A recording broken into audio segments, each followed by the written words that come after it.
This is our last session for 2025 academic year. Prof, welcome to the session and thank you for always being able to make time. So we will try to cover research report today, because as you would recall, most of the discussion that we had really was about how to put together a research proposal. But when you put together a research proposal, again, I want to apologize for the layout there. When you put together a proposal, it's a planning. Basically, it's like what you are intending to do.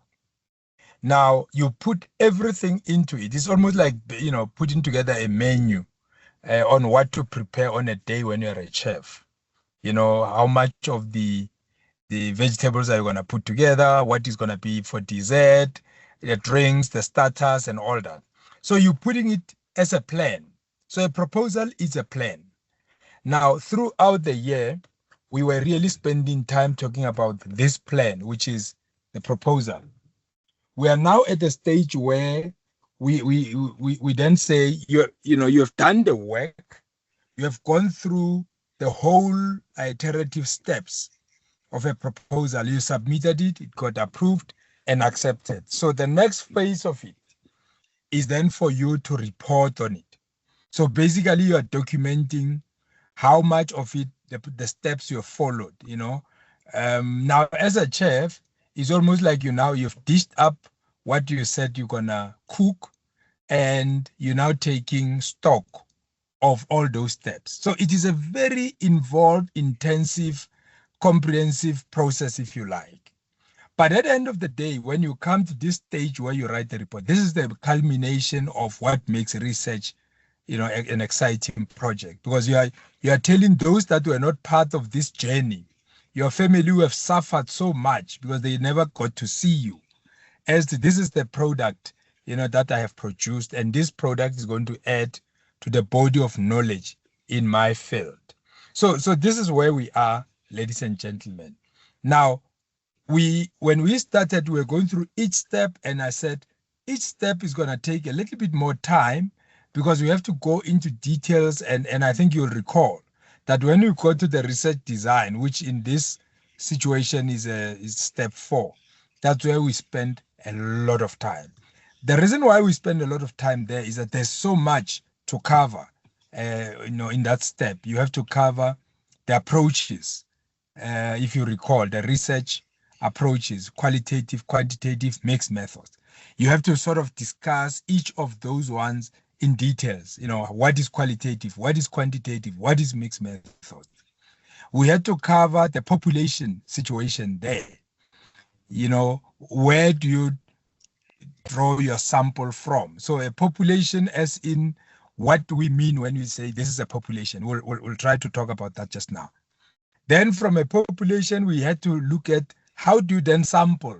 How do you create a sample from the population? And again, when we talk about sampling, we had a lot of conversation that we went through, a sampling frame as to the list of all the characteristics of the units of analysis and so on. And we had the types of sampling, which is probability, non-probability. And each of those also had their own types. You recall we were also talking about the validity and the reliability, the consistency part, and of course the accuracy of what you are doing. We spoke about, we also spoke about during that period, the method and the methodology, all that was part of the research design. So it was quite key that we spend a lot of time just talking about that. And of course the collection of data, because you in your design, you did say that you're going to go, qualitative, quantitative, or mixed method. Therefore, the tools that you are going to use to collect data must actually complement the approach that you shall have chosen from a design point of view.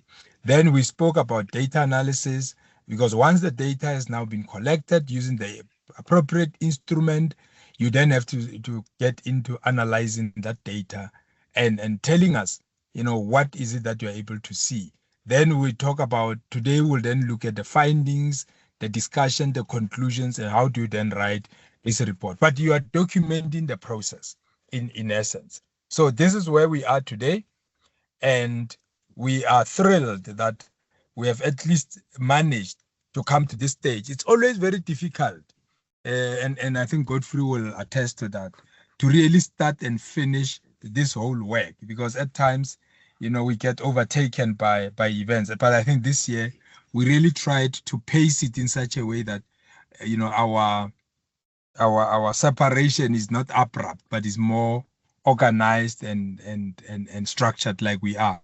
So in the previous situations, sometimes we were not able to get to the report writing. We were sort of stuck in various phases. So I think we did try to really give each of the elements some attention. Maybe we can still do better, but at least we are comfortable with what we have achieved so far. Now, that's the first part of the discussion. The second part of the discussion then is, here is the layout. This is just a layout. This is just a guideline. It's not the alpha and the omega of it. So when you look at the completed research reports, I mean, you're welcome to do that as part of you conducting your own literature review.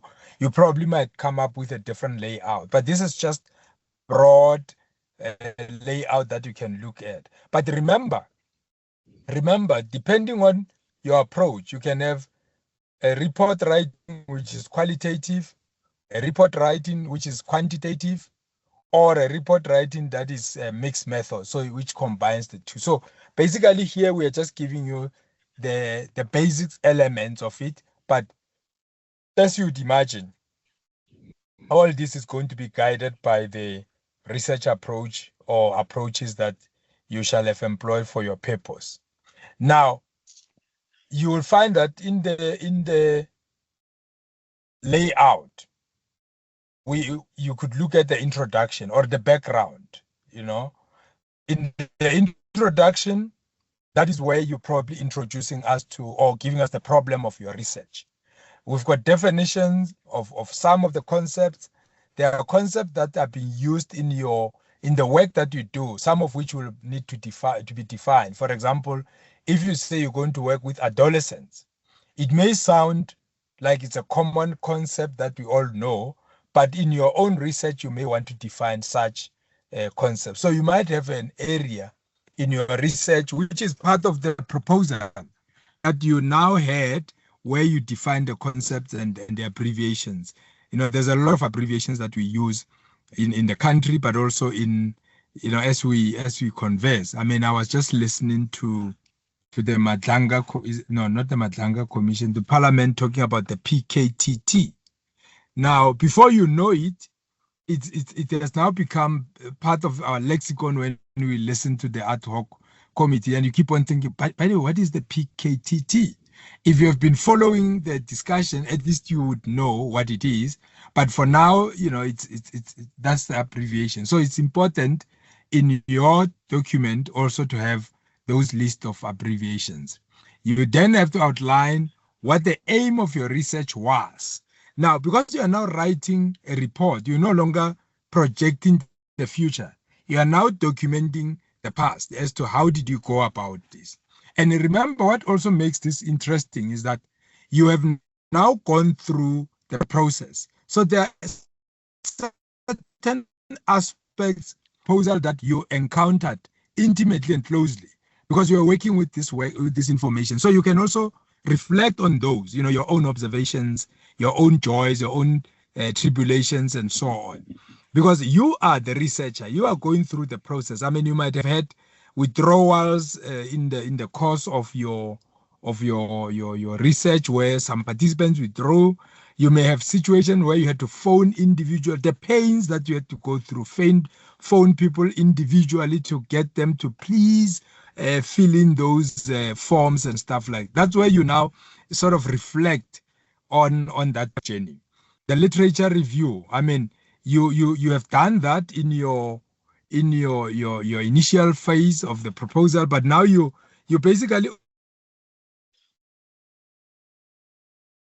how much of it really complement or disagree with your research. The sample, we'll talk about that now. We just spoke about the sampling, but then there's also the issue around the data collection method that was used. So in there you outline what method did you use, because there's different ways of collecting data. So you're really telling us a story about what is it that you, as a researcher, and how did you analyze the method? Please excuse the typo there. The data analysis methods. There are different ways within which you analyze the data that you collected. So all what you are now doing is to outline your analysis, your findings, as to what then became because when you analyze, you get into come up with the findings. So what are then the findings, those significant findings? And quantitatively you also look at what are the results. Then you can have a discussion, where you sort of just positioning your research so that somebody can understand what it means in the bigger scheme of things. And then you go to conclusions, where you can make recommendations and suggestions for further research. Importantly is that you also have to have an abstract developed. The last time when we met, we were talking about the development of an abstract of 200, 300, 500 words, whatever the requirement is with your faculty. You just need to familiarize yourself with that. And then also what is important to consider at this level will be the references. So you need to then understand that your reference or your references are already built at the beginning of your work. So the computer is able now to summarize them for you. But remember, you need to be familiar with the referencing style that is applicable in your space, so that you don't have different type of referencing, because that will technically be wrong. Now, this part of work is the part where a lot of people can either be happy or they can be despondent, depending on where you are, because this is where you technically have to do the right things. The commas must be correct, the semicolons, the full stops, the quotations, and all that. The attachments, which is those are annexures if you've got pictures. And I think for some of you who are in the law environment, you do see what is the level of details where there's pagination. You've got Annexure A, and Annexure A must talk to what Annexure A is. And if you have done some pictures, you're going to say, these are the pictures. It's almost like an exhibit. So at this point, then you do referencing, and everything else can then be attached afterwards. So that's in a nutshell what the report will be intending to address. But again, as you can imagine, we would like to have an interactive discussion about it. But I just thought perhaps if we can just set up the layout first, and then we can at least find each other in terms of the discussion. The proposal is the plan on what you are intending to do. Do you mind to then take us through your proposal from a report point of view, starting from the beginning? Okay. Actually, I just attended this research. I'm actually done with my proposal stage. I just wanted it for like refreshment. My proposal and my research point of view. Okay, I'm busy with my master's in law, and basically the research is about women in politics. So getting more women. What is the topic? Okay, my topic is the critical analysis of Nigerian women in political participation. Okay, so what are you doing with it? What are you intending to achieve with it, or what is the purpose of it? Okay, the purpose basically is for the research to shed more light on the fact that women are very minimal in the political space in Nigeria and Africa in general. So comparing from historical perspective, and also looking at Nigeria as a main country and also other African countries as well. And the reason why that is, and is it due to colonial influence? So that is the purpose, and also to look at how the Constitution and law and human rights law as well play an impact in it, and how it can help to improve women participation in politics in the continent. So that is the purpose. So what is your, and you may or you may not have it, it's not a problem. I just want now the report on the hypothesis or your assumption is what is your assumption? The assumption. What is your allegation? What is it that you are alleging? You seem to be alleging because you want to prove it. Yes. Basically, right now, it's the fact that although the constitution provide for a 50% between both genders, which is male and female, and also there has been a gender policy talking about a must for 35% of women to participate in politics, but right now the country is still at 6%.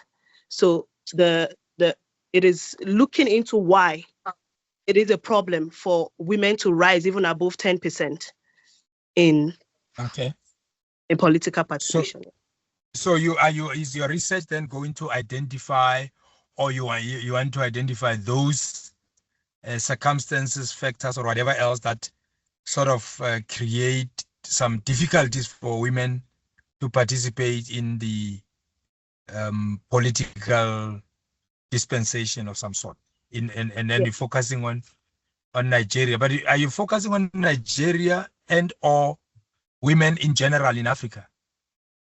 Okay, the research actually is very holistic. It talks about history, but the main focus is Nigeria, but it also looks into various other countries that are doing well. So I'm also looking at Rwanda, I'm looking at Namibia as well, and South Africa. And I'm also looking at other lesser countries, and also generally in the world, how far have women come in political participation? But the main country is Nigeria, Rwanda, Namibia, and South Africa. So the research— That's massive. Yeah, the research is quite holistic because we're looking at first history, and then we're looking at the challenges as well. Why is this a problem? And also, even if there are laws that have been put in place, why have the laws not been adhered to? And what can be the solution? But that's a big study. That's quite big. Yes, I'm actually here to refresh my memory. I'm actually already done with my studies. I actually came here to ask a question. I don't know if I can do that now. Please do. Because right now I'm actually done with my research. I've written all the proposal, and the proposal has been approved, I think about 2 years ago.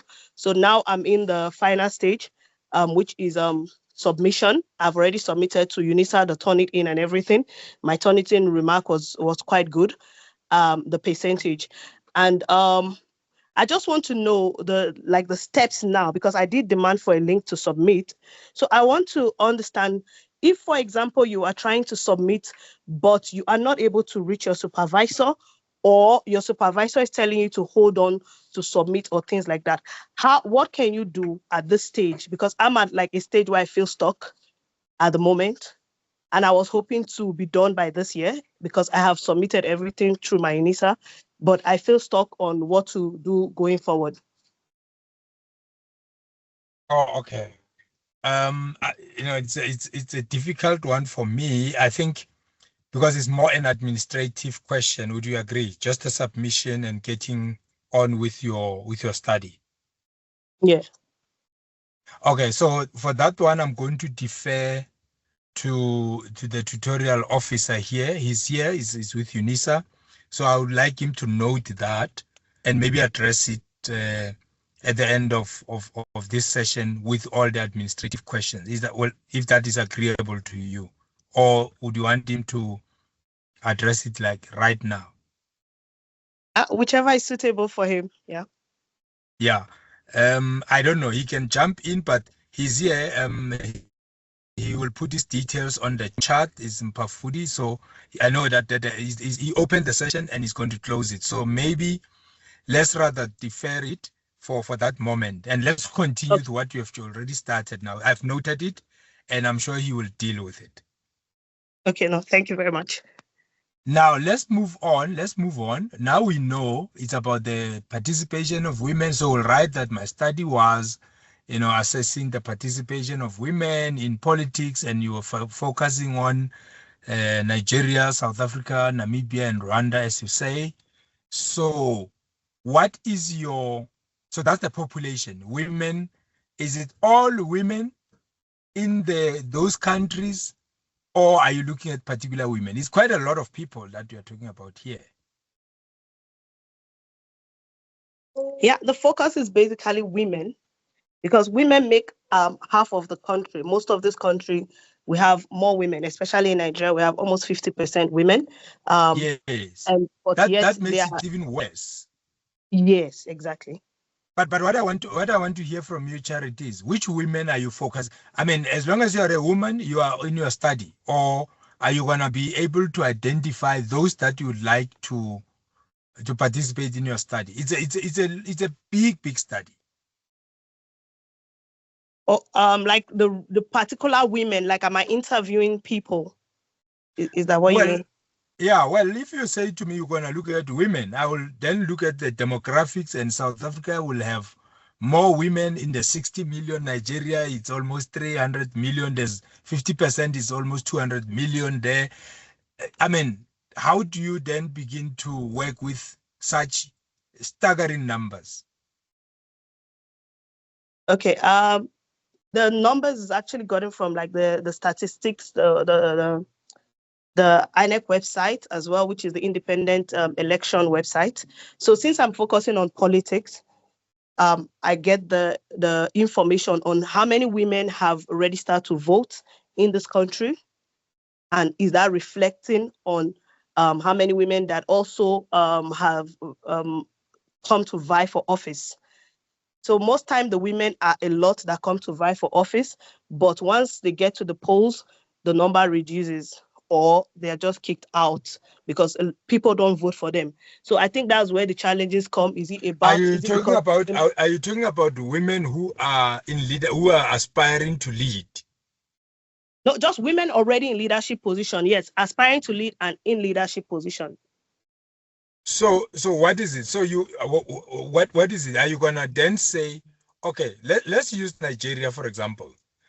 Which women are you looking at? Are you looking at those women who are leading political parties and maybe they were not voted into position? Which women are these? Because I'm trying to look at your unit, those that you are focusing on. Yeah. You're not focusing on all women because they are women. You are focusing on women who are in leadership and those that are aspiring to lead, you say? Yes, the women that are already in political leadership, that are participating in politics already right now. Why don't they strive? Now, let's take a party in Nigeria, for example, that will have women in some positions. Is it all of them that you are interested in them, or only those that are sitting in a certain position? Because that also is quite a big number. Yeah, actually, it's just the research covers political parties. It also covers, we're looking at it through the political party aspect as well. Why don't they also give room for women within the political party? So it looks individually at the parties in Nigeria, the different political parties, just like here, the ANC, the EFF, and how the women strive even within the political party. And also in general as well. Why don't they give a chance, even if there are policies that are already in place for such opportunities? So are you looking at the political parties as your now are you talking about looking at political parties and the women in particular, or are you also looking at the women themselves who are in positions? Yeah, the research encompasses all of this, the parties, the women. It's huge, Charity. Yes, it's quite a vast discussion, because it's about 5 chapters, and it every of these questions that are asked are actually answered within the body of the research. So we look at it through different aspects, both the political parties, both the environment, families.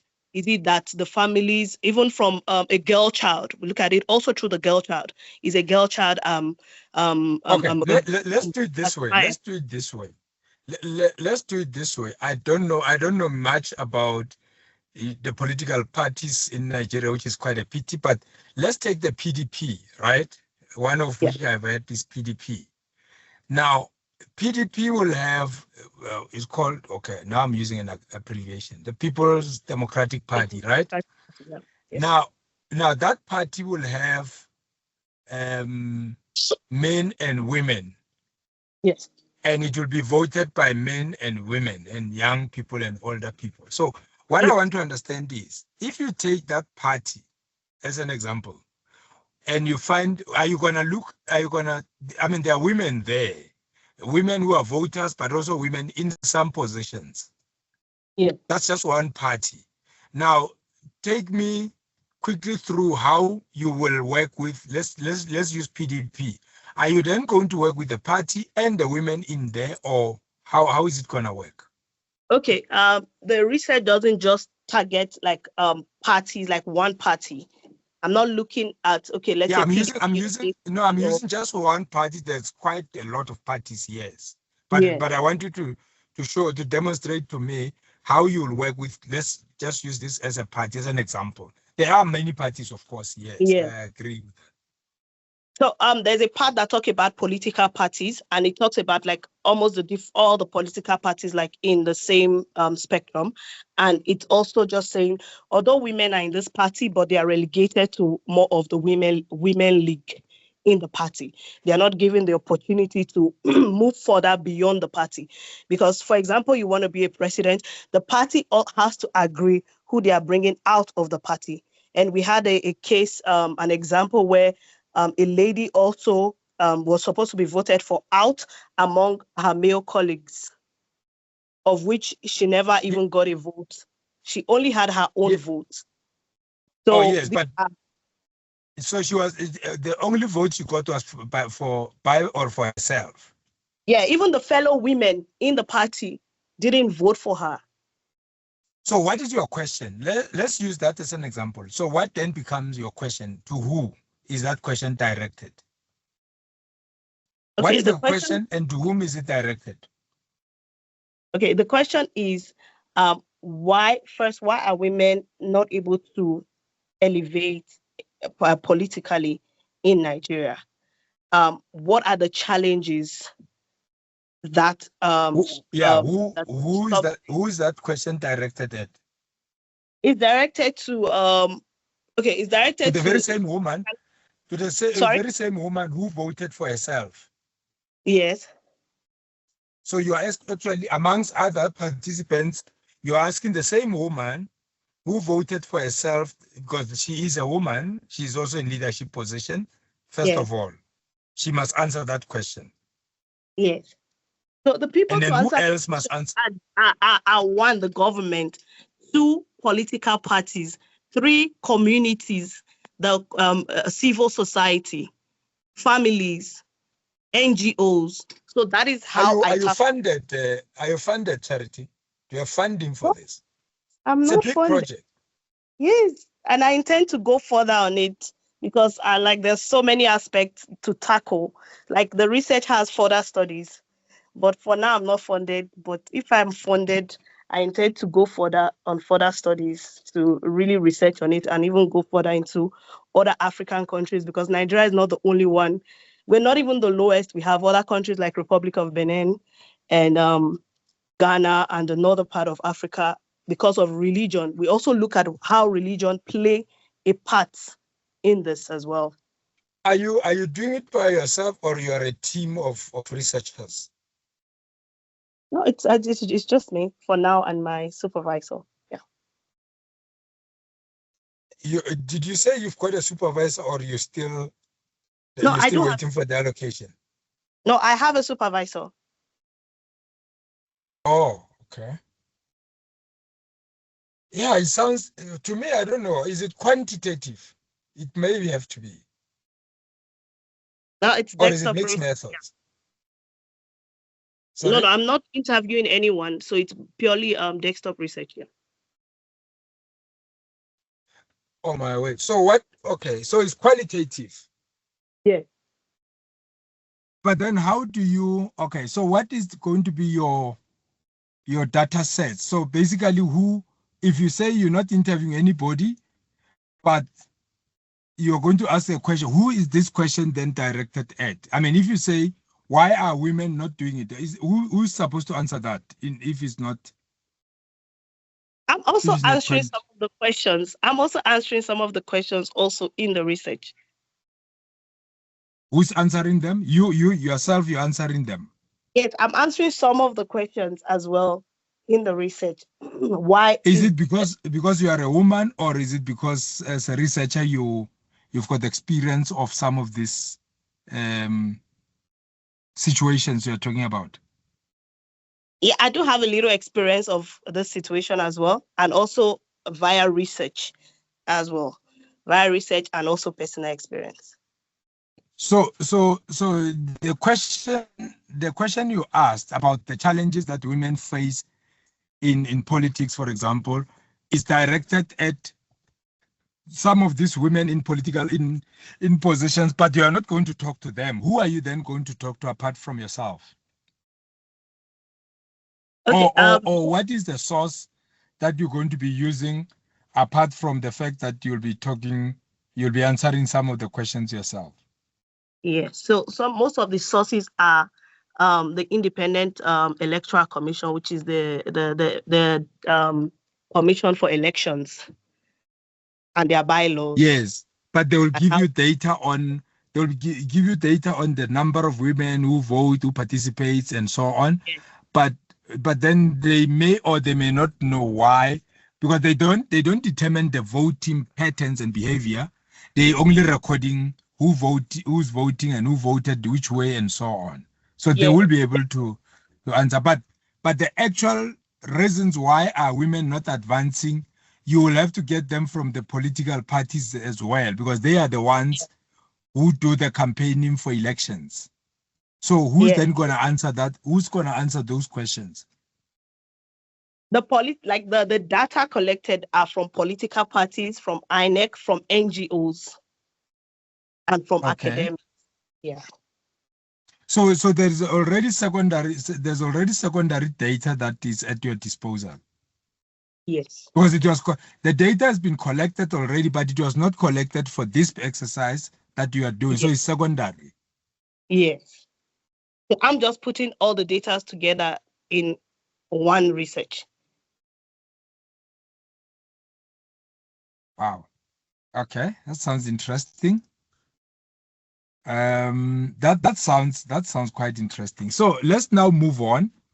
I mean, you have selected the four. Did I hear 4 jurisdictions: Nigeria, Rwanda, South Africa, and Namibia? I think you said. Yes, they're just like a comparing, because you see these other countries are somewhat doing well when it comes to women in politics. At least they've passed the 30% mark, while others are still struggling. They are not yet on 50%. But at what level are you looking at? Are you looking at the national level or at the local level? At what level are you looking at the women participation? More of in the national level. We're talking about presidency, governorship, the parliament, so the House of Assembly. So it's national. Yeah, more of national, and then a little bit of local as well, but not. The focus is more of national. Okay, so basically you're looking at the statistics around their participation. What does the population size matter for you, or it wouldn't matter?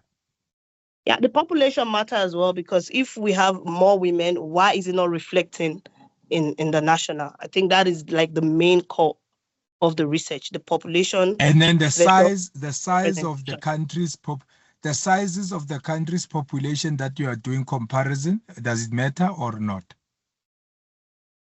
For example, the example, the size of South Africa's population is way, way small if you take Nigeria into consideration. I mean, we are like what, 4 times into, that goes in the Nigerian population. And Namibia is even smaller. Yes. But with that, they've also been able to elevate, like why those countries are used to compare is more of how they have adhered to the policies, the adherence to policies and laws that have been made to assist or support women to get into political participation. That's where those countries really come in. Okay. So tell me, what was then your reason or your rationale for selecting those other 3 countries? Nigeria I can understand, but what about where did you get what is the reason for you to select the 3 other countries that you've selected? Okay, because they are the best so far in Africa when it comes to women in politics. So it's more of saying, how did this country get to where they are? What are they doing well? And what lessons can Nigeria learn from? You're saying that the best in what? Women in politics. Rwanda tops. Oh, is that so? Okay. Is it because what is your barometer? You mean the percentage? Oh, you're taking from the fact? Sorry, I couldn't hear the answer. Sorry, Charity. Okay, I was saying earlier that Rwanda tops the chart in women in politics with about 60%, and we have Namibia, and then South Africa. So that is why I chose those 3 countries, because they are the leading countries when it comes to female participation in Africa. Oh, so you relied on the fact that these are the best, but then what are you looking for? If you're looking for those that are the best, they will tell you what they're doing, which makes them the best. But how is that? How is that then enhancing your research?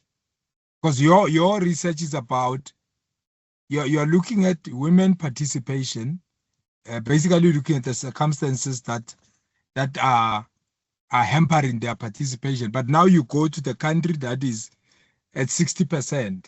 Please tell me what is the thinking there? Okay. So you're going for the best. You're going for the best country that is really promoting women participation when you are looking at the factors that sort of hinder the women's participation in politics and especially in leadership positions. Yes. So these countries were choosing so that it's more of lessons which Nigeria can learn from this country. Looking at this country, how did they do it? How did they get to where they are? What did they do to empower women to be able to lead, even be a president? We just recently saw. But now that will not, that then is not answering your question directly then, Charity, because your question directly, we will have to rephrase it for me. But your question seems to be around circumstances or conditions or factors that sort of impede women to participate in positions of leadership in politics. So basically you want to identify such factors. Now, using that as Nigeria being a case study, you then want to say, these are the reasons why women are not advancing. Now, that part of the best countries is going to give you ideas on what is it that the country that is not doing well maybe can consider, going forward to promote women participation in politics and in leadership, isn't it? Yes.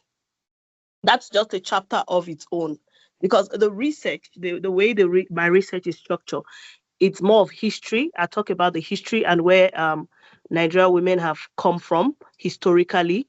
We're talking pre-colonial times, colonial times, and post-colonial times. And the military, because Nigeria also passed through, before it became a democratic state, we had military, the military rule. How did women thrive during the military rule, and how has that affected Nigeria today? And then the democratic rule. So looking at so the so those are the you reckon those periods have had an impact on the fact that there is a challenge in the participation of women in politics as well. Yes. Okay. So now when you ask the question about why are you as women not participating, what answer are you likely getting or you will give as the reasons for them not participating maybe in the way that they should be participating? Okay, good. So that is where the challenges come in. One of the challenges is finances. Finances is one of the reason why most women are not participating in politics, because with the way the demographic is in Nigeria, finance play a very big role when it comes to politics, when it comes to campaigns and all this. But the thing is that the political parties are supposed to sponsor this, but in reality, it doesn't pan out that way. So that is one, finance. And secondly, the society as well and religion. It views women in a certain light, because Nigeria also has two major religion, and the northern part of Nigeria is solely guided by the Sharia law, which is Islamic law. And Islamic law, some of the law do not allow women to participate in leadership or political positions. Women are relegated to house duties, like household duties, like caring for their husbands and children and things like that. So that also becomes a challenge, because when a girl child is growing, that is the duty. They say this is your duty as a woman. And that already is a mentality, education as well. So these are some of the challenges. So by the time they get to the part where they will need to participate, it's already a problem. And the few that breaks those barriers face barriers such as finances, face barriers such as violence. Nigeria politics is a very violent kind of politics, and it's already known as a dirty game. And now you are funding with men who are willing to hire gunmen, and you're also a lady in this mix. Are you also willing to go as far as your male counterpart? I hear you. Okay. So basically, so you do have from literature or from your understanding some of those factors, and you are testing them then. Yes. Yes. Okay. Anything else that you wanted to clarify us on? Is it okay now? We can move on. Your question has been noted, and it will be attended to at the end. Is that okay? Yes, thank you very much. Yes. You're welcome. Now let's go back to the template that we were talking about on the report. You know, there is this, the reason why it is important to write and to do research, always motivated by this. Everything measured, detected, invented, and arrived at theoretically in the name of science must, as soon as possible, be made public, complete with all the details. It is in fact absolutely essential that scientific results are shared openly, because without the constant exchange and dissemination of information, there can be no science. Now, the reason why you are doing science is that you've got things that you are measuring, things that you are detecting, you are inventing, you are theoretically going to arrive at certain conclusions, and that's what science is about. And if you are going to do that and you are going to make that public, for example, the issue that Charity was talking about now, about why is it then that women do not participate fully in politics, but also those who are voting are not really voting for women. This is something that she would like to measure and arrive at the conclusion, for which I'm saying it needs to be made public, because those details need to be documented. Now, this is what science is about. The results are shared, and they are shared openly in conferences, in meetings, in seminars, whatever you call it. Because this is what makes science. The dissemination of such information, the engagement, is what it is. So the reason why we talk about report writing is that you are you have been in the realm of science. So you have been collecting data, you've been working with the population. There's something that you're trying to enlighten us on. And because of that, we would like to give you an opportunity to tell us in the report as to what is it that you are doing. So this is why report writing is the most important step for science as well, because we need to know how did you go about doing the work that you're doing. Now, it is not something that should be taken for granted, ladies and gentlemen. This is where you're detailing your work. As I said, that is what makes science science. Without the dissemination of information of the things that you measured, you detected, you invented, there will be no science, because we won't know how certain things are done. Now, the aim of the research, the aim of your research is what you are going to outline. In other words, you're going to have to tell those that are going to go through your work, what was your research on. And seated here today, we all can confirm that we've got different reasons why our different aims of our research. Now, it is very important to note that, because what it means is you are the only one who, working with your promoter, obviously, you can tell what the purpose of your research was. Now, when I say to you, let's look at the report writing, I'm actually saying, take us through the journey. That in your proposal, yes, it's a plan, but we're just assuming that you have now concluded your work. So in the research, in the plan, in your proposal is like, I'm going to do this, but in the report is like, I've done that. I've sampled, I've collected data, I've analyzed data, I have some findings. These are my discussion. This is my conclusion. This is my recommendation.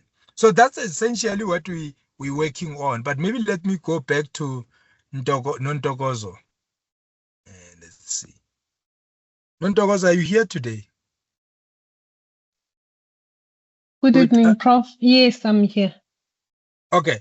Do you mind to take us through? And I know Samantha is here as well. She will help when help is required. But I want you to give us a report. Remember in abstract the last time we were saying, it's a summary of the detailed report. So basically you're just giving us a synopsis. This is what I was doing. This is my sample, this is my findings, this was my hypothesis, this is the generalization. Now we say the report writing is more like a detailing of your own work, the journey that you've walked. So you're basically telling us a story. You're narrating your whole story, including moments where when you are talking to people, there were observations. There are people when you talk to, they're either, picking up their phone, being on WhatsApps and so on. As you are interviewing them, all those things you're observing. And now you are in your locality, you're putting together all that work, and you really want to put in the best show in terms of the report. And like I said, remember, this is where you are disseminating information to us. So we want to read through that process. Are you able to maybe try to tell us in the flow of what your work was all about, and assuming that you've now done the analysis? Let's hear. Let's try. Okay. All right. So I'll try. So my work, I was assessing really the investigation techniques that I used, that are currently used. So that's it's not the topic, but that's the gist of what I was looking at. And I was interested in how they use digital communications in investigation. So the hypothesis. Maybe let's do this, because I apologize. Tell us what is the problem, because that's the introduction. Okay, the problem is that we realize that crime intelligence is still based on traditional methods, and we have not moved to incorporate digital systems or digital ways of investigating, and it's been playing out a lot. So that's in layman's language, we are saying that investigators are investigating around digital communication methods instead of through and with. So yeah, I hope I got the English class right. So what are you trying to solve or to address? So we are trying to address mainly the skills shortage, the skills gap. Yeah, we go to.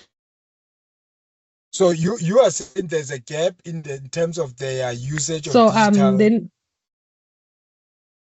Yeah. Okay. Please proceed. Yeah, the gap is in the crime intelligence methods or techniques that are being used. They are dated.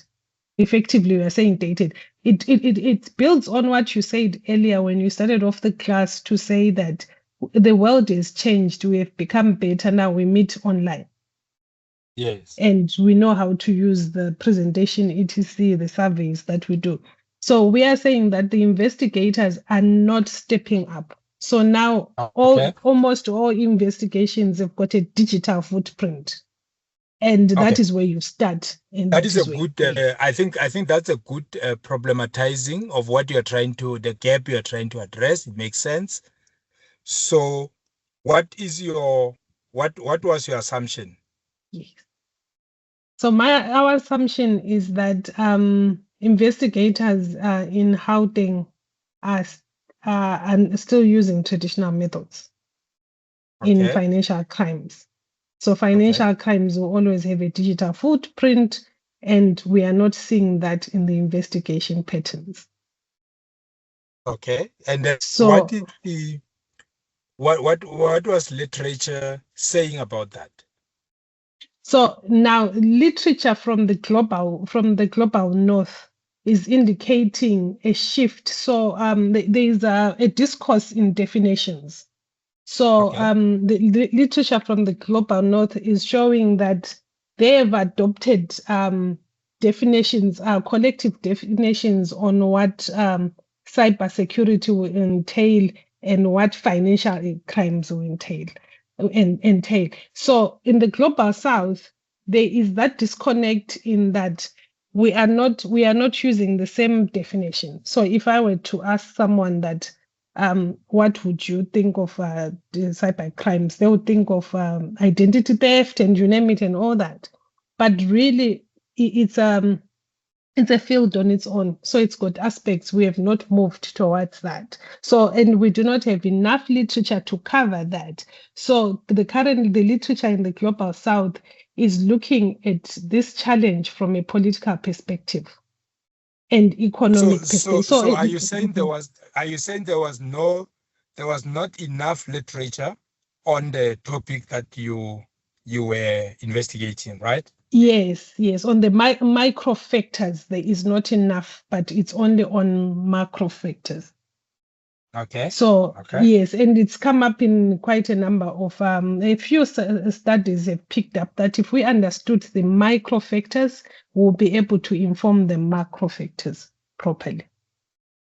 That's very important because it's already driving the design as to which research approach you shall have chosen then. Yes. So we went with the qualitative approach. And initially, where we are now, we have gone snowballing. We changed. So my chapter 3 was approved. My supervisor approved. But when I came back, I had to come back to it and redo the design, the research design, because I now had to use snowballing because the very same thing that I said earlier, that not enough investigators are investigating using digital communication as a subject or through them. They are doing it around it. And just to digress a bit, if you have been following the Madlanga Commission, you realize that it's coincidental that they pick up there's a WhatsApp communication or there's a WhatsApp group or the minister was using Signal. So instead of saying when you start an investigation, the first thing you should do, using the legal way or method, and that's where you start. You can then create your link analysis and find their previous. That's where. So we couldn't get enough people to interview that have used it. So it ended up being snowballing to ask this person that, okay, when you worked here, who else did? Oh yeah, you must try so and so. I know they've used it. That was the most effective way of doing this subject. That comes so back to maybe your sampling strategy was snowballing. One knows the other and so on. Yes. Yes. So but the population, who was then the population? Investigators in Gauteng.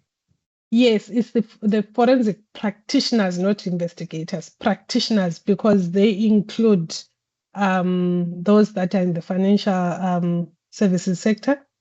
So we want to bring them in, yes, and I used a neutral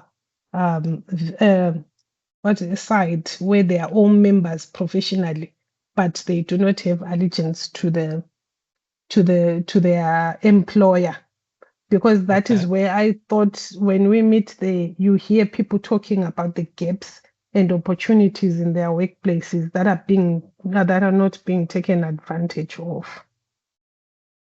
So yes, so that was thing. So it takes me back maybe to address the last, I think it's the last week or the week before, where I had mentioned that I was having a challenge with 2 questions not being answered.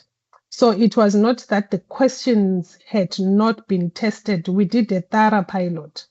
And it so my supervisor and I agree that those 2 questions, they identify the gap. So I shouldn't amend anything. They are okay as they are without being answered. So I can then build my case around those 2 because there is a gap. It's not holistic, but it also talks to maybe the following study is how is the workflow, or what does it mean to do a comprehensive, and what it means to come and take. Those are other issues. So, and should I lose them? I have to go and redo the entire literature review, and now my objectives will then be different.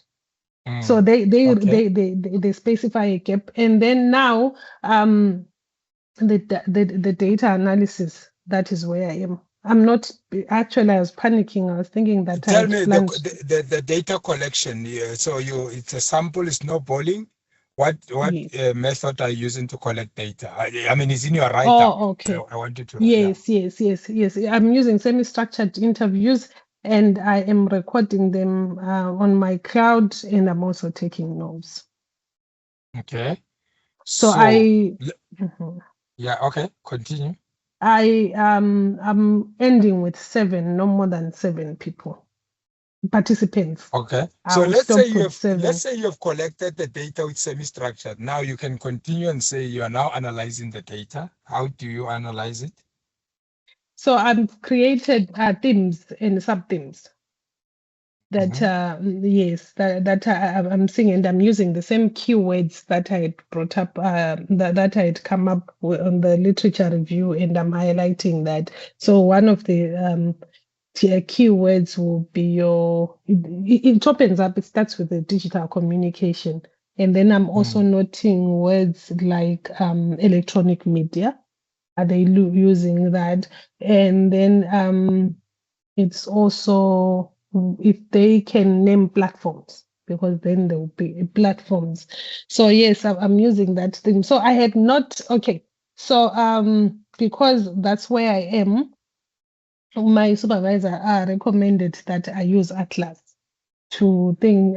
So I've done the work. I'm really listening to what Charity has done and what the other lady last week had done, and the guy, they've put in a lot of work that I haven't put in, but I'm going to use Atlas. That's where I am now. And so the other challenge is you mentioned earlier that we then get to document. I was going to ask that because my challenge, you helped me address it. I kind of parked my dissertation for a bit because I saw my subject or my topic just being playing out right live. So I was then I've been asking myself that the information that I have this far, will it not be dated when I submit in March? because there is current information that if I was the supervisor or a examiner, I pick it up.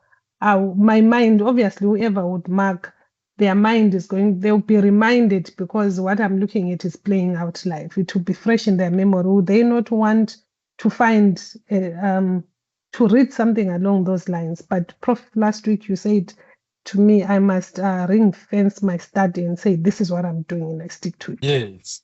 Yes. Okay. Because you're not, I mean, the studies are also time bound. You are doing it today and Yeah.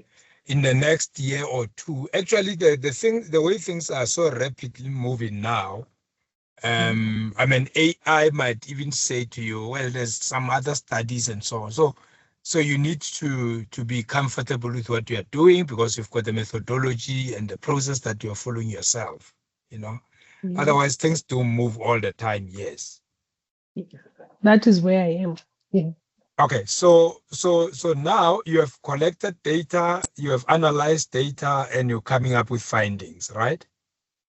That would be my next step, yes. Oh, okay. For the purpose of this exercise, let's say you have now analyzed the data, because remember, we are just doing a demonstration of report writing. Yes. So it means you will then say, this is what I've used Atlas. I mean, it's in the past. You're saying, this is what I've used. I've used Atlas.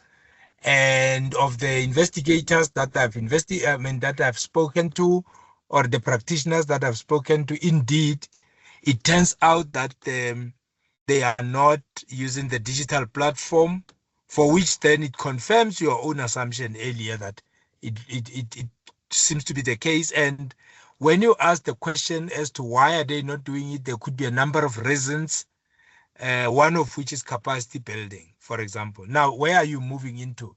You are moving into findings and you are moving into results. Yes, correct. And then you're beginning to show us where there are graphs, where there are tables, where there are pie charts or charts. You are then able to show us that information. And because it's qualitative, you may also, you probably will write about your own ethical consideration, and anonymizing them, you might quote them verbatim. In some instances, isn't it? Correct. You would say, how did you anonymize them? Those 7. I'm using codes like I have participant A, B, C. Oh, okay. Yeah. For example, maybe on the digital communication, participant C said something that you feel is profound that you want to, because in a qualitative environment, you are also allowed to use verbatim, just to show that because it's been on record anyway. And the good thing is that if you say participant C, I would not know who participant C is.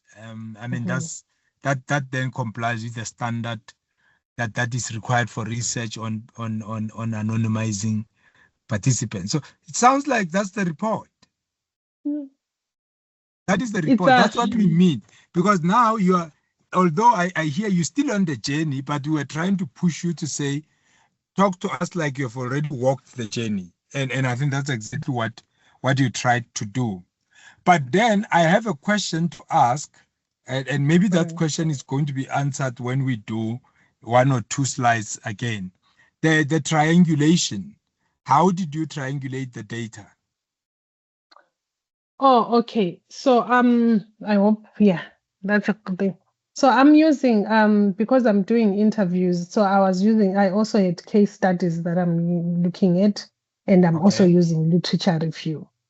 Oh, okay. So you're using case studies and literature. So basically you're using multiple sources just to make sure that what you are getting from participants is supported through literature and through cases. Correct. You need to remember in the report, you need to mention that, because otherwise I won't know. So you need to say, how did you triangulate data, for example? Now, in that regard, you can say you are using this and because that's important. I mean, that's value for research. It gives your research more credibility as well. And remember, there's issues of validity and reliability. So when you use those kind of examples and confirmations, it just makes your work a lot more solid. Thank you, Prof. So when we get to the population, you have to then give us what is the population of the practitioners, say for example in Gauteng, and because it's qualitative, you would still argue that there was no need for you to sample them in a representative way, because that's not what you're looking for. You are looking for their views, their opinions, their insight, because that's qualitative, isn't it? Correct. So you need to say so. You need to outline the population. So when I read your report, I need to see how big or how small the population is from where you sampled, even if the idea and the purpose on your side was not to come up with a representative sample, because that's very important to state. Now, your argument is, yes, there's 200 practitioners in Gauteng. Now, you spoke to 7. Now, because your objective is not to have a representative sample, it doesn't matter that there is 200 and you spoke to 7. Now, that for a qualitative study, it's solid as well. You've proven a point that the idea was not to look at the representative sample, but the idea was to identify through snowballing only those that as a researcher, you're interested to get their views, their opinions, and so on. But I would imagine that one of the profiles, the information you'll have about them could be their levels, their experience, their gender, and so on. Is that part of what you will have in your, although you've anonymized them, but would you be able to say, because when you select them, there is a criterion that you're using, isn't it? Even if it's snowball. Correct. So through the site, I'm able to determine their gender and education, level of education, which it also plays really in that is important in this study.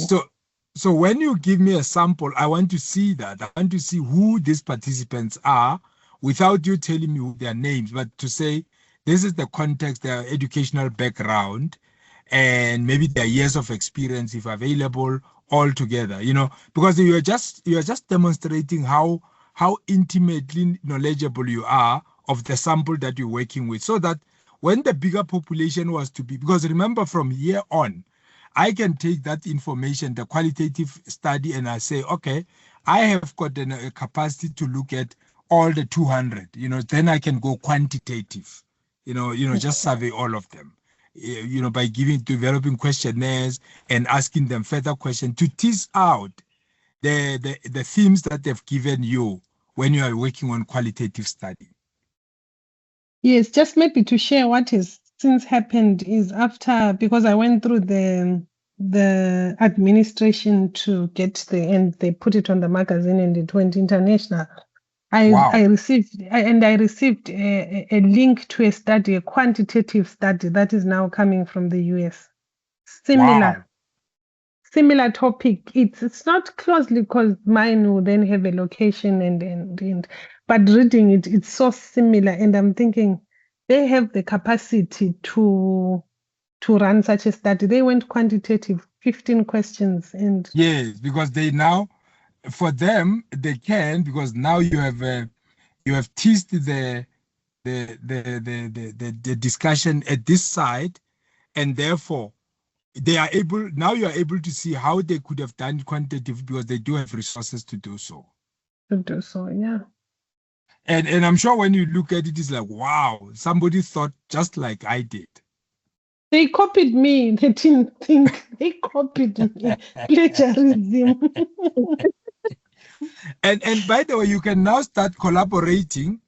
Now your study can collaborate with them and you do more, because you are doing the south and they are doing their side. So you can actually look at what are the areas of collaboration. It's amazing. So that's what we are talking about, that if it's in the open and if information disseminated, it makes science what it is. But just imagine if you have done the study and you're sitting with yourself, you wouldn't know that there are people in the world who are doing all that. And you may find that even in your recommendation for capacity building, for digital communication, it might just be a solution together that you can work on, because research solves problem. Research solves problem and deal with answers questions. So basically, this is what we're hoping you will do. Solving problem, not getting the certificate, because that's easy.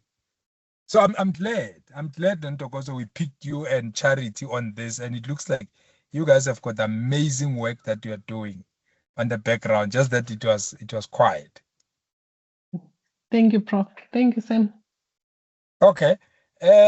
Sam, you can't go quiet today. What's occupying you? I'm okay. I'm just a little bit quiet. On the other side, I'm excited.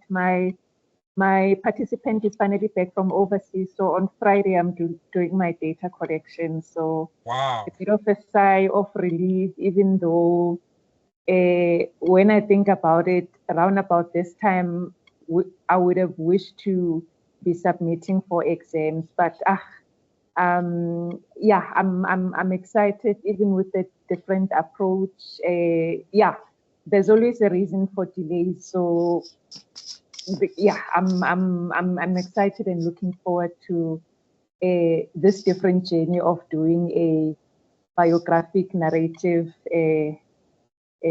approach. So yeah, that's me in a nutshell. Other than that, I'm good. I'm alive. Thank you. No, we're happy to have you. It sounds to me that all is look. What is exciting is this is your work, so it's not going to go anywhere. Of course, it's also important to do work as quickly as possible. But at the end of the day, when you 10 years down the line, you can look back at your work and say, wow, that was my study. And I think there's a lot that I can improve on. It's always better to look at it positively all the time. If you take this work and as you said, there's a reason why there's a delay. Now we're looking forward to reading from you your work as well, because again, it's this principle of sharing is caring. Correct. Now, I've spoken about the list of abbreviation. I'll come back to you, just so that we look at your. By the way, sorry, Samantha. By the way, you are at a stage where you are validating your instrument, right? Your data collection instrument. That was done a few months ago. I can't even remember when. Probably. Oh, is it? Where are you at the data analysis? Yeah, no, data collection. So just to recap a little bit. Ethics approval was done in May, and then I was initially I was doing mixed method. So my first hurdle was I couldn't access the data from the CETA, and then we had a discussion with my supervisor, and then he said dump mixed methods, because the other thing is I was going to struggle with the quantitative data. Then we looked at qualitative, and then qualitative I also hit a stumbling block. I recruited via Facebook, via snowballing, LinkedIn. I even paid all of these things. Remember. The responses were just, the responses were not good. I mean, there was one possible candidate, but now the data was just not adding up, because he or she was claiming that she completed in 2014, but age-wise, she's 24. Yeah, so I just thought, especially that day when I saw, the results, because on daily basis I would check my online questionnaire. That's when I decided that I'll have a discussion with my supervisor, actually close the online questionnaire and reboot and think of something else. So after probably 2 weeks of not doing anything and probably having a little bit of a pity party, then we had a meeting with my supervisor. Then he said, Sam, if at least there is one candidate you can find, we can go the biographic route. Then I read and read and read, and eventually I landed on biographic narrative. So it changes a little bit because now I'm no longer focusing too much on the unemployment and how this qualification and skills development will lead to employability. Now I'm focusing, it's still tracking and tracing, but now I'm focusing on this individual, his journey, when he accessed the learnership, throughout the journey, what happened. So the training, the theoretical, the practical, the workplace. It's like a case study. No. I'm not doing a case. It's very similar, but this is biographical narrative. Oh, okay. Yes. So I'll be interviewing the excuse me, the candidate. So, just that journey, and then when he finished afterwards, what happened? Did he find a job? And then in terms of, how was the journey of finding a job? And most importantly, where is he now?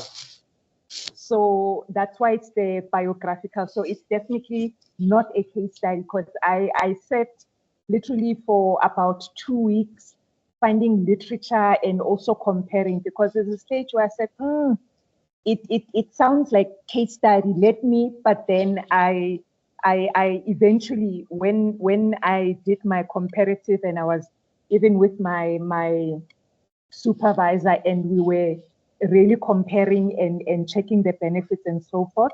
Narrative, biographic narrative, that's what we bet on. So that's my journey for Friday, where I've selected already an individual, and then tell me a little bit of the what you call the autobiographic narrative. Yes, the biographic narrative. So depending what is it that you want to achieve. For me, because my research objective, I want to evaluate the outcomes of people that participate in a learnership. What happens to them? Do they find employment or not? So with the biographic narrative, my candidate, I'll still be using the same research instrument that I had. How many candidates it's are just you talking one. about? It's just one. It's one candidate. And I will be able to what's the word? Justify, because for biographic narrative, they usually suggest up to 4 individuals, so that maybe you can compare. So but it's qualitative, right? Yes, it's qualitative. It's not a popular research. Actually, something similar is what Dr. Musi Maimane did, but his was autoethnography, something like that. But yes, but he wrote his own life story. So here I'm narrating the learnership journey for Mr. A.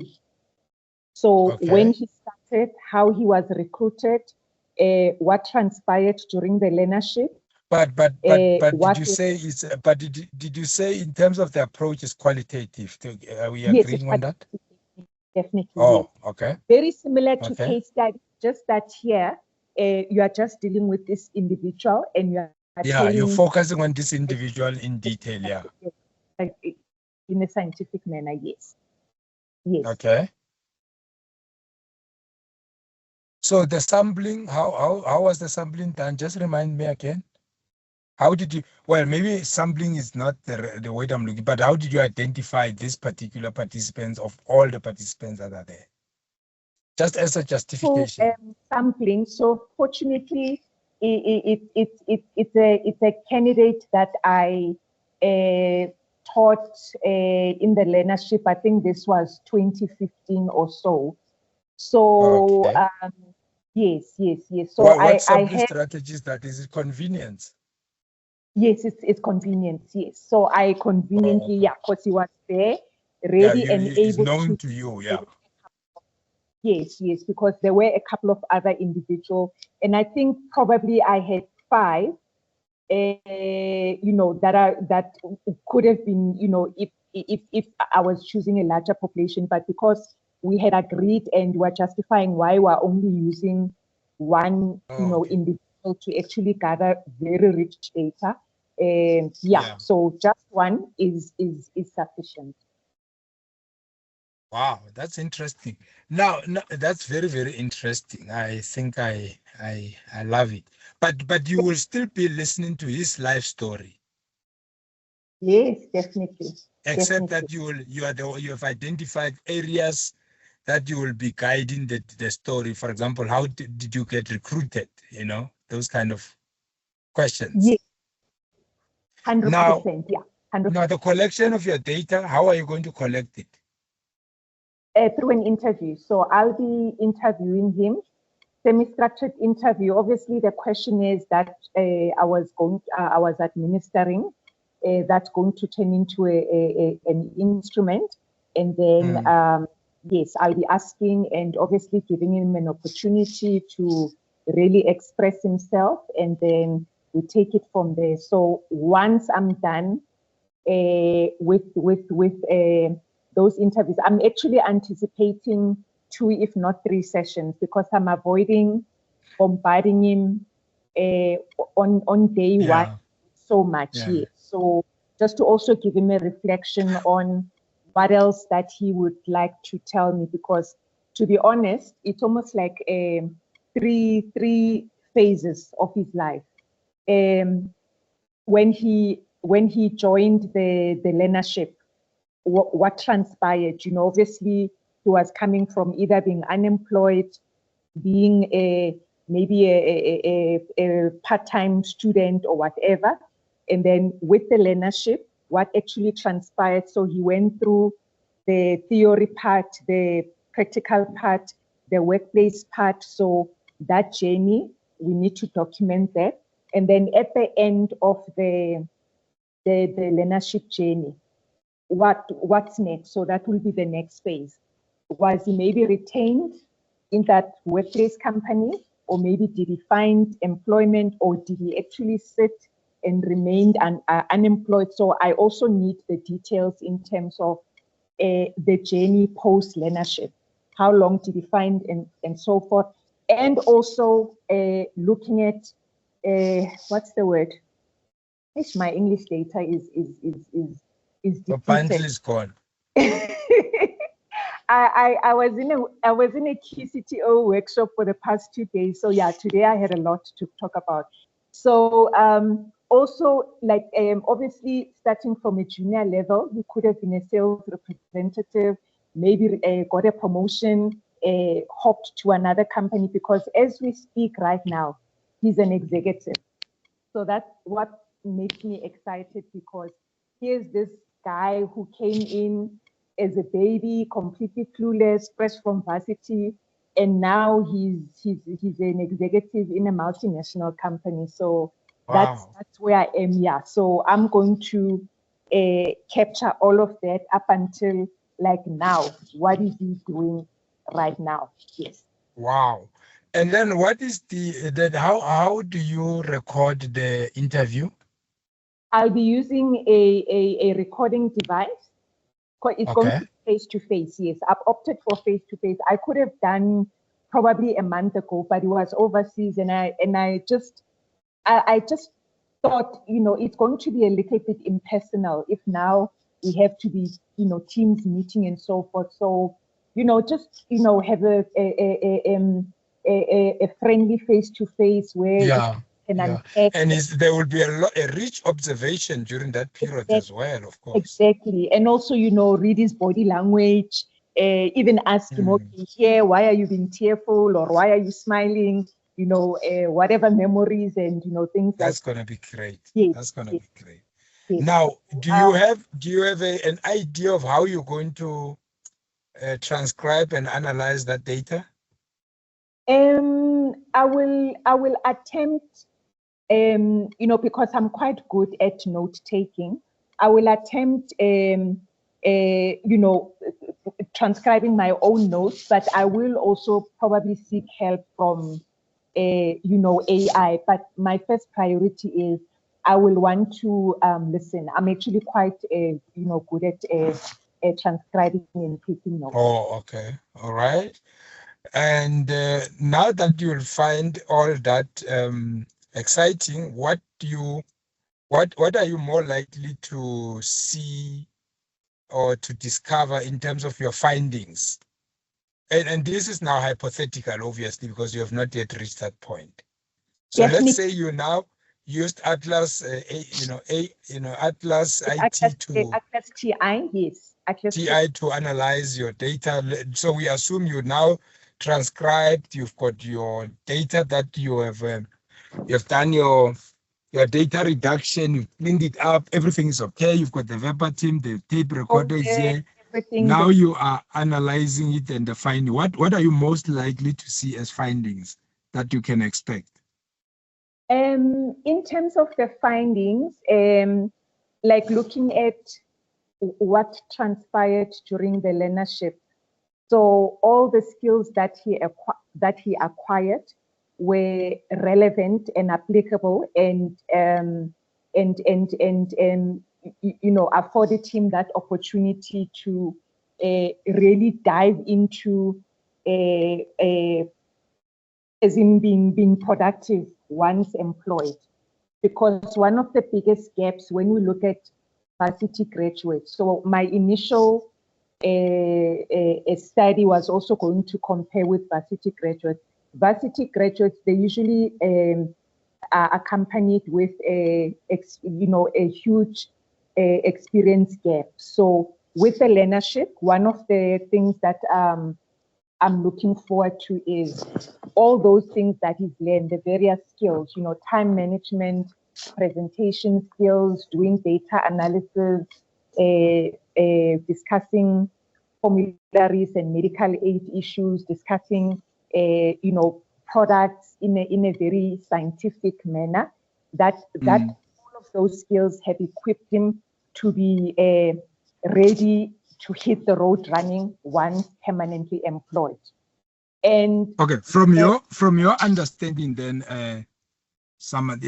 from your understanding, the chosen approach, which is this qualitative bio-narrative, yes. Does it have any particular, and I'm asking this deliberately, does it have any particular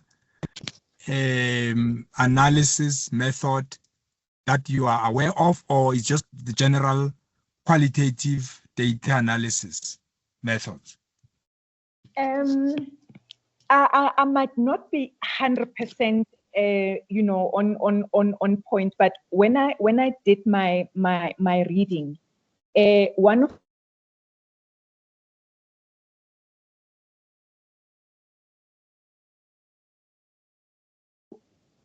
oh, sorry. I lost you for a moment. Sorry, I lost you for a second there. Oh, my apologies. Can you hear me now? You said when you were doing your reading? Yes, when I was doing my reading on biographic narrative, one of the interesting highlights was that with biographic, you actually go an extra mile and you are able to obtain very rich data in terms of the individual, and it even goes beyond what you were planning with regards to your research objectives. And if the stream of questioning, you might even find or actually come up with additional information that can be relevant and that can be put up for recommendation or just as an add-on when it comes to data analysis. Yes, I agree with that.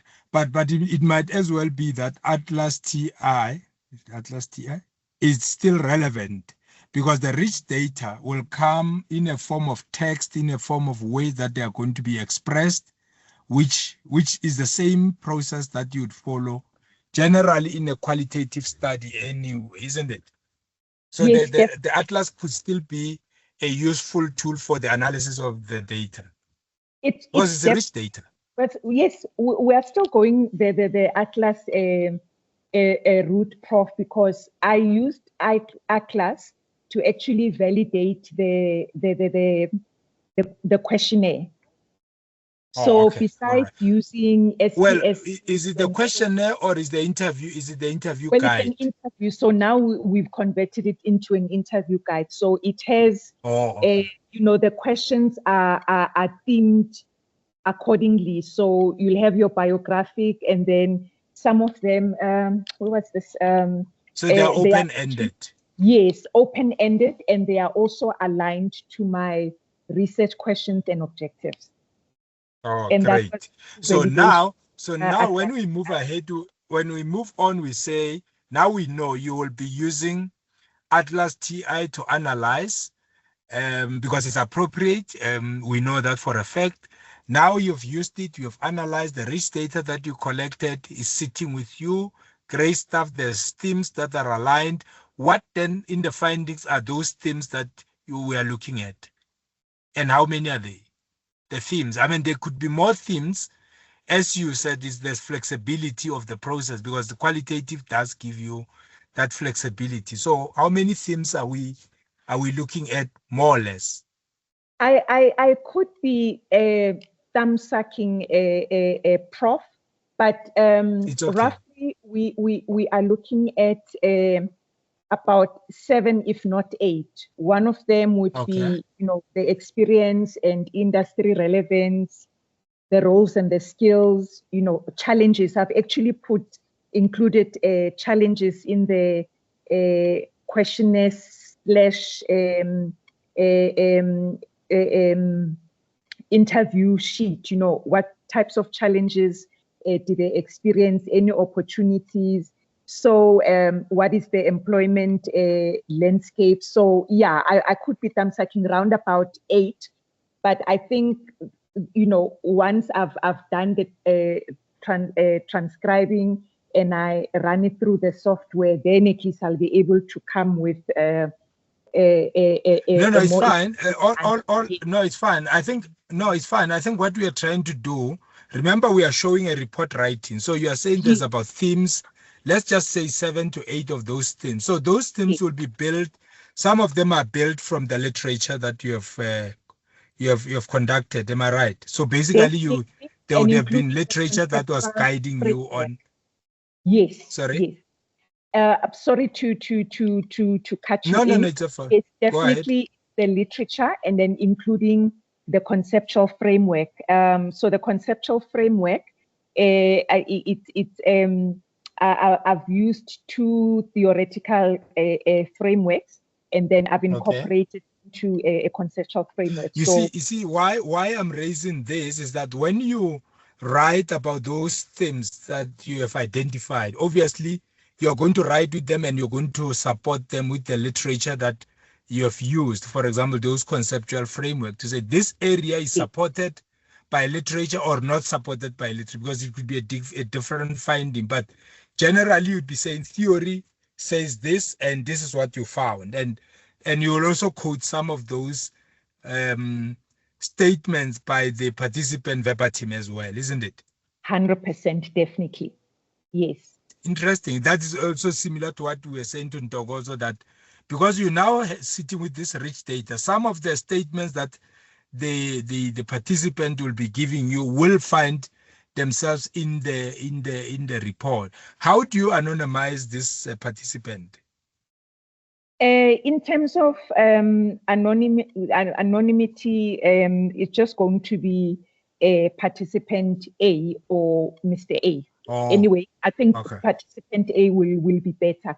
But anyway, in terms of the biographical data, it will show that it's a male individual. Oh, okay. Yes. And information looking at where he works and which training institution. That part I will also de-identify, just so that because it's a very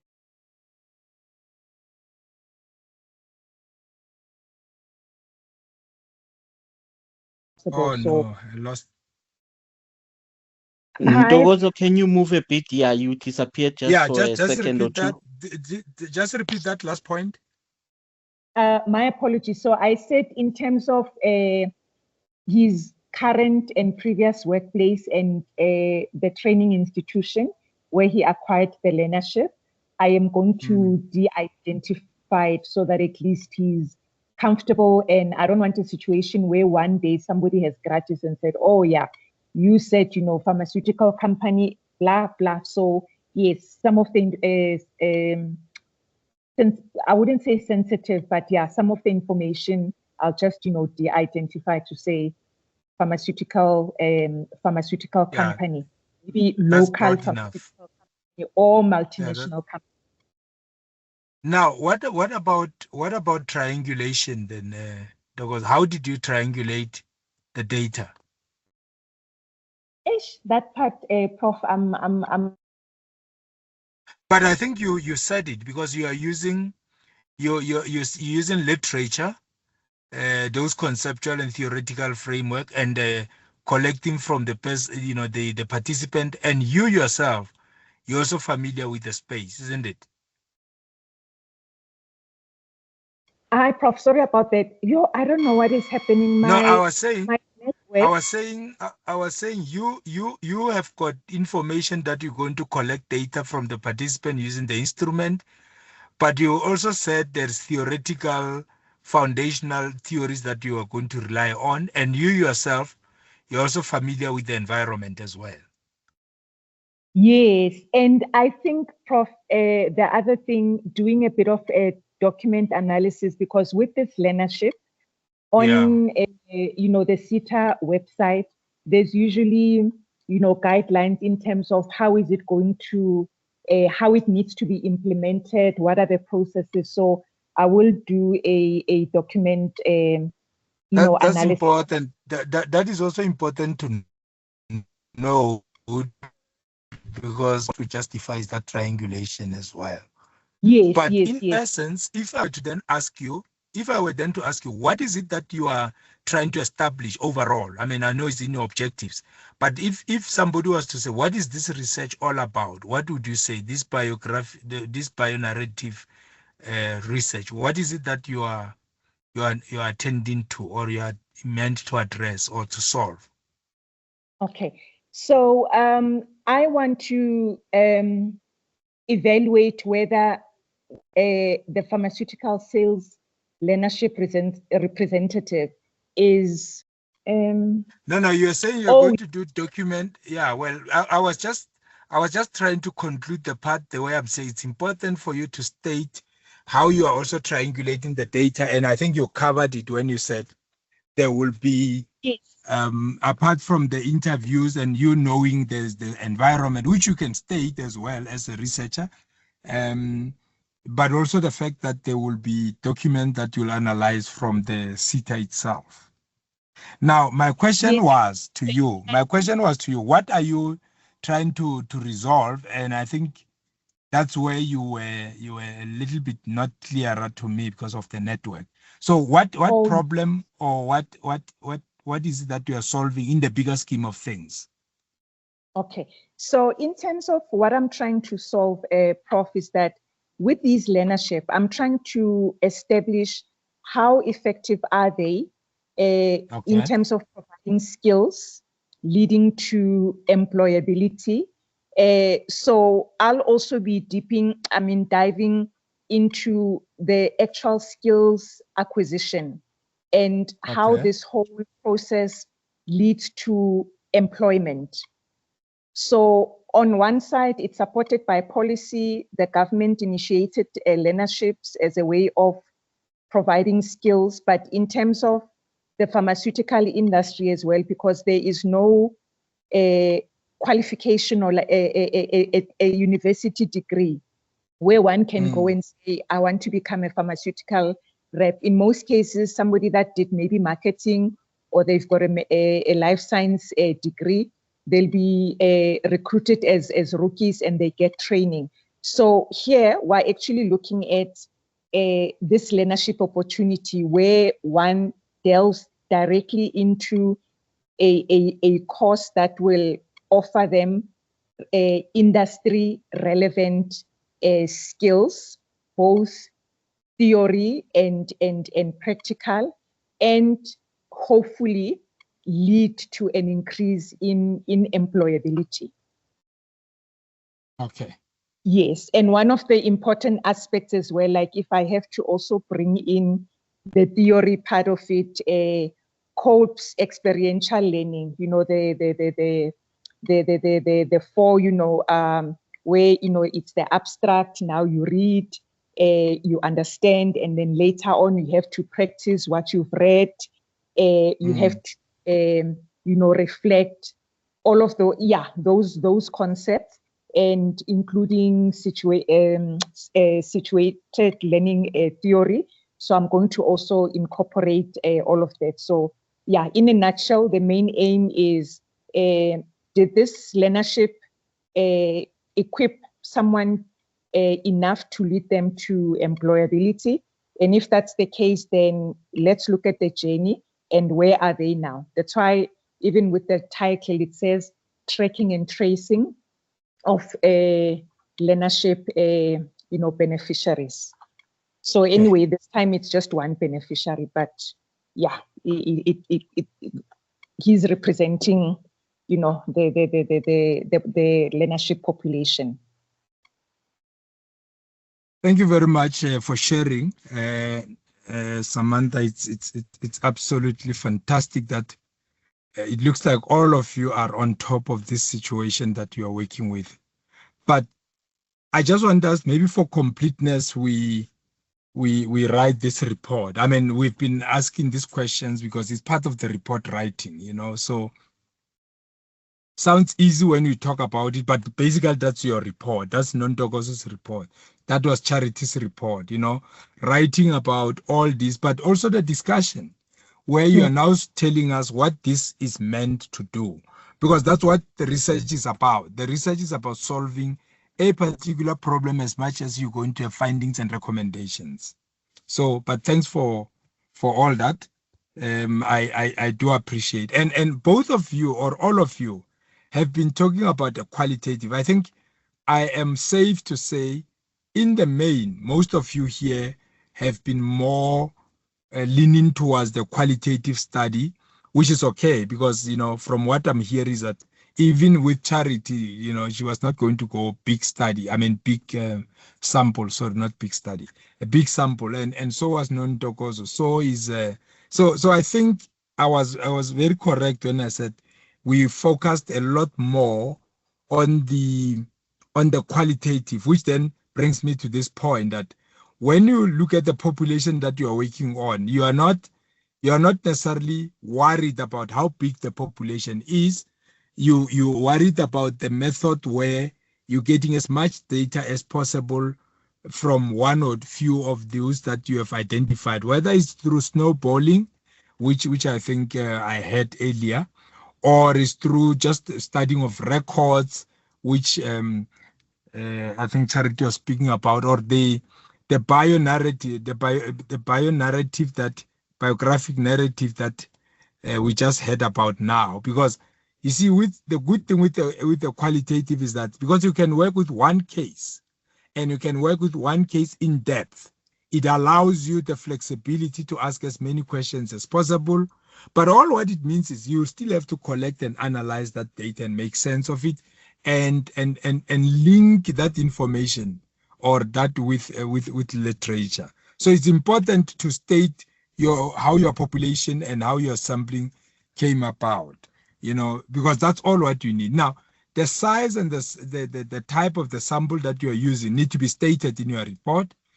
The participants of the study, in other words, your unit of analysis. So in this case, that we've just been hearing from Samantha is, my unit of analysis is the learner who has gone through this learnership and now, you know, has found employment, and you just want to get their view, I mean, his view, his opinions, his insight on how the process was, you know. So that's basically what he's doing. And there's no longer a need to look at the sample types, because although you mentioned it in your proposal, in your report now you tell us which one it was.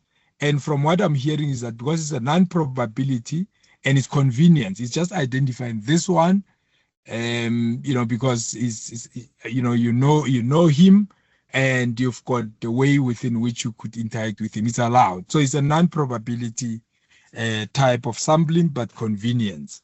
Now, in terms of the data as well, you need to say how was the data collected? How was this data analyzed? And what was found? Now, as you do that, you basically just saying, I used the semi-structured questionnaire, or interview guide, or a focus group, or just a one-on-one. Face-to-face is what he said. I'll do face-to-face because she feels that face-to-face will give her a lot more to work with, including the observations and some of those non-verbal cues. It's important to be clear about that. But remember also, when you talk about collection methods, you need to be clear. Is it primary and secondary? I think all of you are going primary, except that I was hearing Charity was already going secondary, because she said she's going to use the database, or somebody who has collected it, because that information was already collected. There's nothing wrong with secondary data, but you just need to make sure that you build enough safeguards that are empirical, so that you don't just end up with secondary data analyzed and you're getting the principles wrong. And then on the analysis, you need to describe in full how you handle the data, how you recorded and transcribed the data, how you sorted it into categories, the data reduction process that you followed, the software that you've used to analyze the data. Like in this case, I think majority of you are using the Atlas TI. For example, in this study, you can say the researcher employed a method known as thematic analysis. Then you just outline what thematic analysis entails. So that's how we would like to see the data analysis. Now, on the trustworthiness is how did you triangulate the data? And when you talk about triangulation, really it's just the use of these multiple methods or sources of data in order to increase the credibility of your findings. And you're all saying it, that we will read their documents, their records, we'll interview, and in some instances, you yourself are in the space, so you are familiar with the space, and that also helps in creating credibility. The findings, then you need to say, what are the major findings that you are getting from the source, from the participants, and without supporting that with discussion, because those are just themes that they are giving them to you. Note that the findings are not results. These are just findings. So basically, it's the findings from the participants. And you can present that in a way of graphs, in figures, tables, and charts.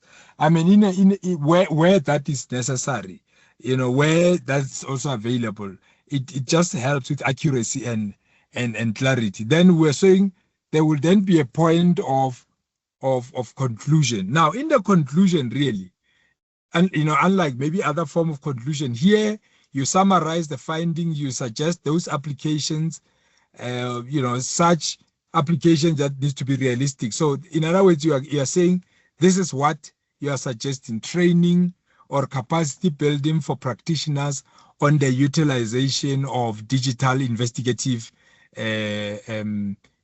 tools or instruments or techniques and whatever.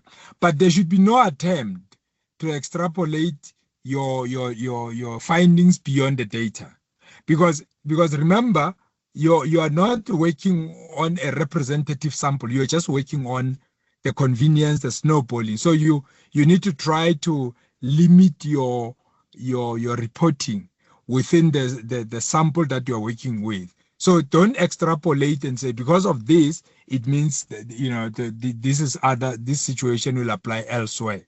That was not the purpose of your sampling. Yours was based on a very small sample. If you were working with like the big number, when earlier on, when Charity was speaking about South Africa, Namibia, Rwanda, and Nigeria, I was already thinking in my mind, my goodness, that should then the statistician should help in identifying and assisting with the representative sample, so that if she's going to make conclusions, then she will be able to extrapolate beyond because it's about the population. So in this context now, she says, look, I'll just rely on documents and so on. And then you make a recommendation for further research. That's what research does. It points us at directions that which some of us could follow in future when we want to explore this phenomenon further. But also be mindful of the fact that there's different referencing styles. So you need to be very aware of the one that is applicable to your study. So there is this referencing styles that are available. However, you just need to be clear as to which one, is your referencing style, so that you use it or you rely on it for your study. That, ladies and gentlemen, concludes our report writing for today, and I hope we have done justice to this process. And we want to apologize if we rush through certain aspects, but in the main, when you write the report, these are the areas that you need to be looking into. You're just documenting your journey, and it's very beautiful, because it's like when you started, you should see yourself having grown, over time. So that's why you document the journey. No research will be completed without you growing somewhat in it. Whether it's growing through, because these frustrations, these processes, all by themselves are part of the growth that you need to state, and as I said, you write it today, it gets corrected, reviewed, changed, improved, and you look at it 10 years down the line, it's like, wow, my goodness, I can still write it, and I can write it differently. And that is what the journey is all about. And please don't feel frustrated when you change certain things, because that's basically what it is. And this is why a proposal is not the end of it. Of course, when it's approved, it just gives you an opportunity now to go in and move to the next step and the next step. And then you come back to that step and say, oh my goodness, I actually formulated my hypothesis this way, but I think I need to adjust it. Adjusting your proposal does not necessarily mean change everything. It just shows you that it's approved so that you can move on. That is why when all is said and done, we allow you to go back to that chapter 1, which is your proposal, and adjust and adjust it so that it sort of fit nicely and neatly into your research project. So basically, that's what we wanted to share today. And thank you very much again for your indulgence and for sharing your own real stories. It's been enriching, if anything, and we've learned, quite a lot from this engagement. Thank you, Prof. Thank you, Prof.